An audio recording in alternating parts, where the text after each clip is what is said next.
René Girard was a French-American philosopher and literary scholar, whose groundbreaking theories on human desire, conflict, and culture reshaped fields ranging from anthropology to economics. At the core of his theory is the idea of mimetic desire, which links humans' innate capacity for imitation, language, and cultural transmission with desire itself. Mimetic theory posits that humans are fundamentally imitative creatures.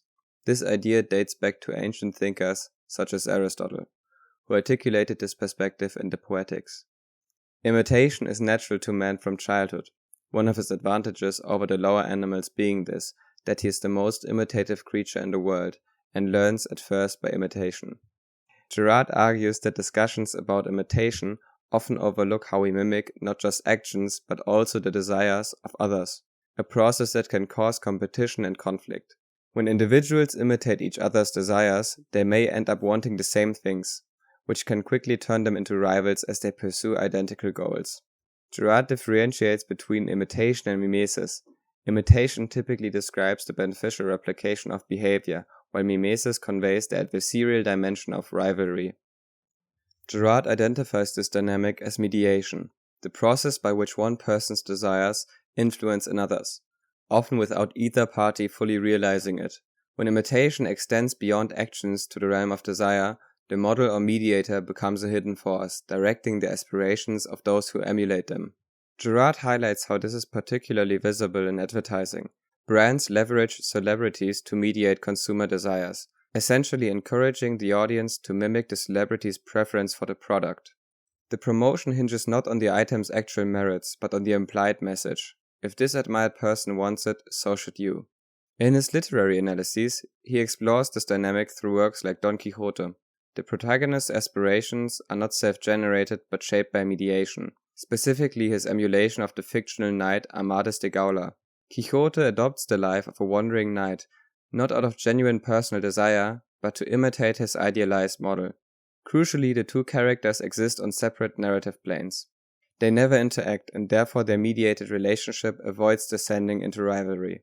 This dynamic also defines the relationship between Sancho Panza and Don Quixote. Sancho's ambition to govern an island stems not from innate aspiration, but from Quixote's persistent suggestions, effectively implanting the desire within him. Despite their constant interaction, the two inhabit fundamentally distinct worlds. Girard classifies this as external mediation, where the mediator, Don Quixote, and the mediated Sancho operate on separate planes. Quixote functions as Sancho's external mediator, because he influences Sancho's desires from afar. His role never positions him as a rival or obstacle to Sancho's goals. Girard's concept of external mediation precludes rivalry between subjects, as their spheres of desire remain fundamentally separate. While Don Quixote instills in Sancho the aspiration to govern an island, their respective desires never converge upon the same objects. Quixote's chivalric ambitions and Sancho's political dreams occupy distinct domains, ensuring no competitive tension arises between them. Girard posits that the structure of desire formation pervades human psychology. Beginning in infancy, we model our wants upon those of admired figures, typically elders, with much of our later desire being similarly externally mediated, yet without the threat of rivalry that accompanies shared objectives. Internal mediation occurs when the mediator and the mediated occupy the same social or existential plane, eliminating the protective distance characteristic of external mediation. As their worlds converge, their desires increasingly mirror each other, ultimately fixating on identical objects. This convergence transforms their relationship into one of rivalry. The more indistinguishable their aspirations become, the more intense their competition grows. Girard's framework explains our empirical observation that the strongest rivalries emerge between near equals, where similarity breeds conflict rather than solidarity.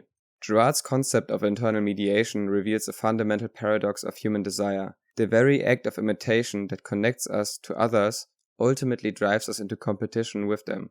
Unlike external mediation, where distance prevents rivalry, as in the case of a child admiring a parent's career, internal mediation creates a closed circuit of desire and conflict. We see this clearly in academic settings, where a graduate student's initial admiration for their advisor gradually transforms into professional rivalry, as they compete for the same grants, positions, and recognition.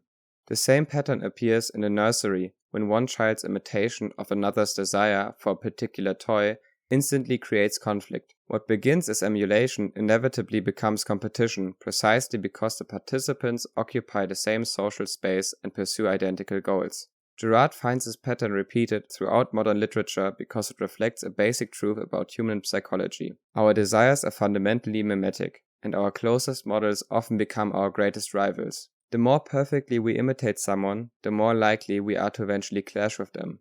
In Girard's analysis, this explains why modernity produces both unprecedented connection and unprecedented conflict. As social spheres overlap and merge, our models become our rivals with increasing frequency and intensity.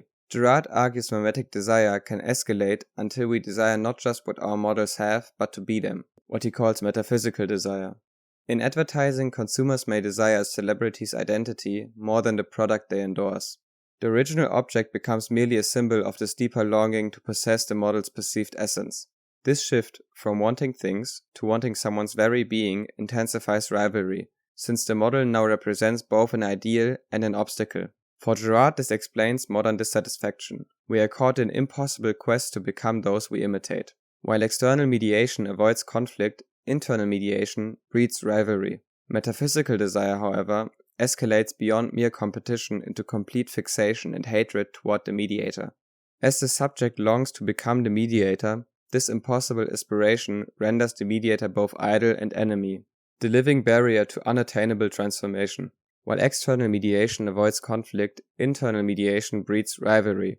Metaphysical desire, however, escalates beyond mere competition into complete fixation and hatred toward the mediator. As the subject longs to become the mediator, this impossible aspiration renders the mediator both idol and enemy, the living barrier to unattainable transformation. Girard views metaphysical desire as profoundly destructive, reinforcing strong resentment.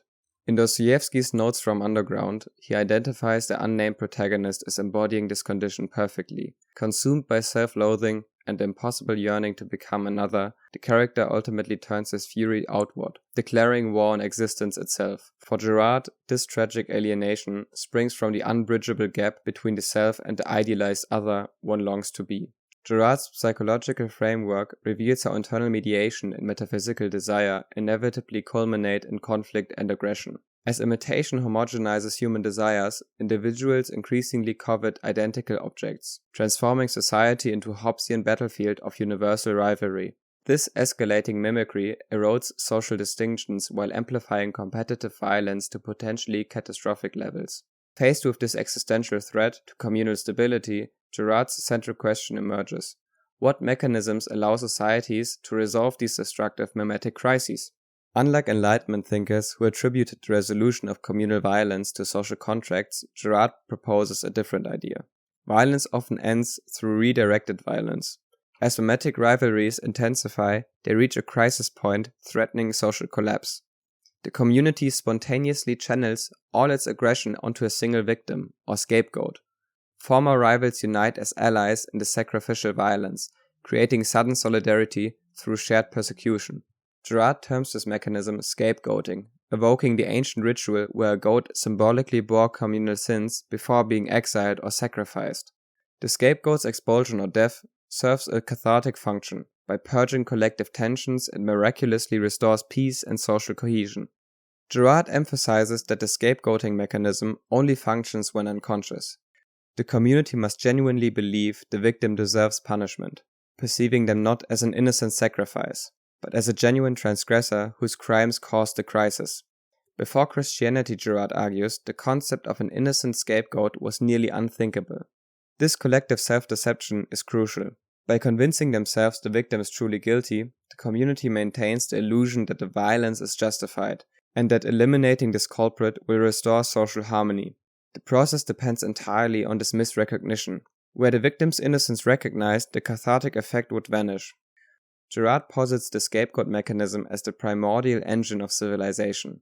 He argues that human culture emerged through repeated cycles of collective violence against arbitrarily selected victims.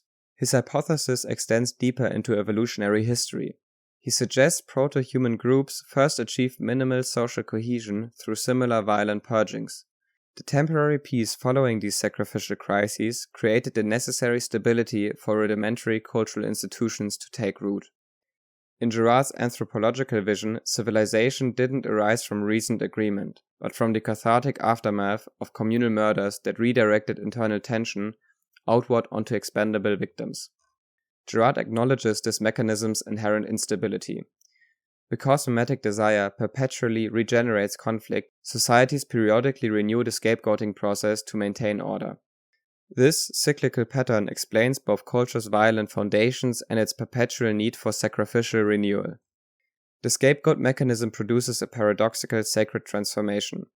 The sudden peace following collective violence appears so miraculous that communities instinctively sanctify their victim. The executed transgressor undergoes a complete symbolic reversal, from despised criminal to venerated deity. Girard notes the fundamental ambivalence in primitive religions toward such divinities. They embody both supreme benevolence and terrifying monstrosity, reflecting their dual origin as both community destroyers and restorers. This sacred paradox reveals for Girard the violent genesis of all religious systems.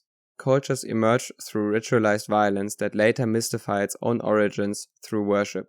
The sacred's ultimate social function is to institutionalize and conceal this founding murder, ensuring the scapegoating mechanism's continued efficacy while maintaining communal stability through religious observance. Girard views ritual as humanity's primordial cultural institution, a symbolic reenactment of the foundational scapegoating murder. While acknowledging ritual diversity, he identifies sacrifice as its most universal form, serving as a commemorative restaging of the original violent event that first restored social harmony. The earliest sacrificial rituals likely involved human victims from within the community. Practices like Aztec human sacrifice may have represented survivals of this universal primitive tradition. Through cultural evolution, societies developed symbolic substitutions. First, animals replaced human victims, then ritual objects stood in for living sacrifices. Girard even suggests that fundamental practices like hunting and animal domestication may have emerged from this need for continual sacrificial substitution, allowing communities to ritually revisit their violent origins while containing actual violence through symbolic repetition. Girard's analysis reveals how persecution dynamics generate both cultural prohibitions and social structures. Since communities cannot recognize their scapegoats as innocent, they must fabricate plausible accusations. These charges follow predictable patterns across history. After the victim's execution, societies institutionalize taboos against the imputed crimes, believing these prohibitions will maintain the restored order. In this way, cultural norms emerge directly from scapegoating violence. The mechanism begins with what Girard terms a crisis of differences, when mimetic desire erodes social distinctions, creating undifferentiated chaos often symbolized by plagues or monstrous imagery.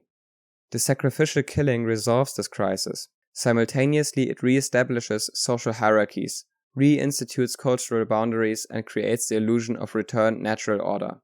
This process generates what we perceive as fundamental social structures. All differentiation, whether moral, legal, or class-based, ultimately derives from these cyclical resolutions of communal crises through arbitrary violence. The scapegoat mechanism functions as the hidden architect of civilization's most basic organizing principles. Girard's Christian thought emerges through his structural comparison of myths and biblical texts. While myths universally adopt the persecutor's perspective, portraying scapegoats as deserving their fate, biblical narratives consistently side with victims, revealing their innocence. This constitutes Girard's innovative contribution to Christian apologetics. Rather than appealing to prophecy fulfillment or textual coherence, he demonstrates the Bible's uniqueness through its radical victim-centered orientation. This representational shift carries profound consequences. By exposing the scapegoat mechanism through the eyes of the victim, biblical texts perform a cultural deconstruction, making the age-old sacrificial process inoperative. Once societies recognize scapegoats as innocent, the mechanism loses efficacy. Consequently, Girard positions the Bible as civilization's most subversive text, systematically dismantling the violent foundations upon which all cultures rest through its uncompromising revelation of scapegoating truth. Girard views the Hebrew Bible as a text in transition, still containing many persecutory narratives and images of a violent God, yet showing crucial developments when compared to mythological traditions. His analysis reveals these advances through parallel stories. While Romulus' murder of Remus is justified as punishment for boundary violation, Cain's killing of Abel is unequivocally condemned, with Abel's blood symbolizing all innocent victims crying for justice. Similarly, where Oedipus' incest accusation goes unchallenged in Greek myth, Joseph's parallel accusation is clearly framed as false in the biblical account. For Girard, these contrasts demonstrate the Bible's gradual unmasking of scapegoating mechanisms, not yet complete but fundamentally subverting the mythological logic that always justifies collective violence. While ritual sacrifice remains prevalent throughout the Old Testament, the prophetic tradition mounts a radical challenge to this practice, denouncing ritual killings and reimagining God's nature. This represents a dual transformation of traditional religion, first by gradually revealing the victim's innocence in foundational stories, second by dissociating the divine from violence. Together, these developments begin dismantling the core of sacred violence that underpins all archaic religion. Girard views the New Testament as the culmination of the Hebrew Bible's subversive trajectory. Where ancient myths always justified collective violence, the Passion narrative systematically inverts the structure. It deconstructs the scapegoating mechanism by maintaining absolute loyalty to the victim's innocence. Though the apostles momentarily join the persecuting crowd, the gospel writers resolutely present Christ as the unjustly sacrificed Lamb of God, finally revealing the truth that myths had always concealed. This constitutes history's most radical break with sacrificial thinking. Christ's ethical teachings complete this revelation. Where cultures achieve temporary peace through cyclical violence, Jesus proposes definitive non-retaliation. The command to turn the other cheek isn't mere moralism, but the only real alternative to humanity's violent foundations. Girard laments how Christianity is often reduced to just one religion among many, obscuring its anti-sacrificial uniqueness. Ironically, he turns to Nietzsche. Nietzsche famously attacked Christianity's slave morality for advocating the weak and elevating mercy, which he saw as a decadent revolt against noble, life-affirming values. Girard, while rejecting Nietzsche's disdain for compassion, admires his acute insight. Nietzsche alone recognized Christianity's unparalleled focus on victims, even if he misinterpreted it as weakness. For Girard, this very focus which Nietzsche despised is Christianity's revolutionary power. When Nietzsche called for a return to pre-Christian violence, Girard sees in the gospel the only force capable of undoing humanity's violent foundations. Consequently, Girard inverts Nietzsche's critique. Both agree on Christianity's singularity, but Girard celebrates it as the antidote to the scapegoating mechanism Nietzsche unwittingly endorsed. Girard confronts the apparent contradiction in Jesus' declaration, "I come not to bring peace, but a sword." While acknowledging its apocalyptic context, he interprets this as a prophetic warning about escalating human violence. The New Testament's revelation of the scapegoat's innocence has permanently disabled humanity's traditional violence resolution mechanism. Once victims can no longer be credibly demonized, societies lose their primary tool for restoring order through sacrificial crises. This creates a dangerous vacuum, what Girard calls the apocalyptic threat of uncontrolled conflict. Jesus' sword then symbolizes not divine vengeance, but the inevitable turmoil as civilizations struggle with their now exposed violent foundations. The only true solution lies in Christianity's radical alternative, complete renunciation of retaliation, breaking the cycle rather than temporarily containing it through new victims. Christianity's exposure of scapegoating has inadvertently intensified violence by removing society's traditional means of containing it. This escalation stems not from Christian teaching itself, but from humanity's refusal to embrace its radical non-violent solution, clinging instead to obsolete sacrificial mechanisms. Modern warfare confirms this apocalyptic direction. He finds prescient insight in Clausewitz's realization that industrialized war had shed all ritual constraints, risking human annihilation. Our failed attempts to control violence through politics or technology, and our rejection of the only viable alternative, Christian renunciation of retaliation. The coming apocalypse isn't divine punishment, but the logical culmination of unchecked mimetic crises in a post-sacrificial world.